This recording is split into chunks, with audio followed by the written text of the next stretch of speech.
ഇതൊന്ന് സാഗിൽ റിപ്പയറിങ്ങിന് വന്നൊരു പേഷ്യൻ്റ് മോണിറ്ററാണ്. കസ്റ്റമർക്ക് ഡോക്ടർ ഓക്സിജൻ കോൺസെൻട്രേറ്ററിനൊപ്പം റെഫർ ചെയ്താണ് SpO2 ലെവൽ താഴെ പോകുന്ന കാരണം മോണിറ്റർ ചെയ്യാനായിട്ട് പേഷ്യൻ്റ് മോണിറ്റർ. ഇത് കോണ്ടക്കിൻ്റെ 3 പാരാ പേഷ്യൻ്റ് മോണിറ്ററാണ്. അതിനകത്ത് നമുക്ക് SpO2, NIBP, ടെമ്പറേച്ചർ കൂടാതെ പൾസും മോണിറ്റർ ചെയ്യാൻ പറ്റും. മെഷീൻ്റെ കംപ്ലൈൻറ്റ് കസ്റ്റമർ പറഞ്ഞത് കസ്റ്റമർക്ക് SpO2 അതുപോലെ NIBP റീഡിങ്സ് ഒന്നും കിട്ടുന്നില്ല എന്നുള്ളതാണ്. കസ്റ്റമർ ഓൾറെഡി സർവീസ് സെൻറ്ററിൽ കാണിച്ചിട്ട് അവിടെ നിന്ന് SpO2 പ്രോബ്, NIBP കഫ് എല്ലാം മാറ്റി നോക്കിയിരുന്നു. ഞങ്ങളിവിടെ ഇൻസ്പെക്ട് ചെയ്തപ്പോൾ മനസ്സിലാക്കാൻ സാധിച്ചത് ഇതിൻ്റെ ബോർഡ് കംപ്ലൈൻ്റ് ആണെന്നുള്ളതാണ്. ബോർഡ് കംപ്ലൈൻ്റ് ആയത് കാരണം SpO2 പ്രോബ്, NIBP കഫൊക്കെ കണക്ട് ചെയ്താൽ ഇതിനകത്തേക്ക് മെഷീനിലേക്ക് റീഡിങ്സ് ഒന്നും വരുന്നില്ല. മെഷീൻ ജസ്റ്റ് ഓണായി ഇങ്ങനെ നിൽക്കുമായിരുന്നു. അപ്പോൾ ഞങ്ങളുടെ ടെക്നീഷ്യൻ ഇവിടെ അനലൈസ് ചെയ്തു, ഞങ്ങൾ ഫൈൻഡ് ഔട്ട് ചെയ്തു ബോർഡ് പ്രോബ്ലമാണ് അതിൻ്റെ റീസൺ. മെയിൻ ബോർഡിൻ്റെ പ്രശ്നമാണ്. ഞങ്ങളിത് ഇൻസ്പെക്ട് ചെയ്തിട്ട് കസ്റ്റമർക്ക് ഒരു കോട്ടും കൊടുത്തു. കസ്റ്റമർ ഇപ്പോൾ കോട്ട് അപ്രൂവ് ചെയ്തിട്ടുണ്ട്. വിത്തിൻ 1 ഡേയിലുള്ള മെഷീൻ റെഡി ആവുന്നതാണ്.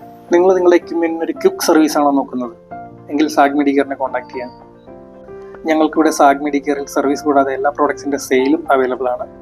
Ventilator, anaesthesia machine, BiPAP, CPAP, oxygen കോൺസെൻട്രേറ്ററുകൾ, പേഷ്യൻ്റ് മോണിറ്ററുകൾ, ഓക്സിജൻ സിലിണ്ടറുകൾ, hospital beds, ECG machine, endoscopy machine തുടങ്ങിയ എല്ലാ പ്രോഡക്ട്സുകളുടെ സെയിലും ആഫ്റ്റർ സെയിൽ സർവീസും. അപ്പോൾ നമ്മുടെ ഇന്ന് എടുക്കാത്ത പ്രോഡക്ട്സ് ആണെങ്കിൽ നിങ്ങൾക്ക് റിപ്പയർ ആവശ്യമുണ്ടെങ്കിൽ ഞങ്ങളെ കോൺടാക്ട് ചെയ്യാവുന്നതാണ്.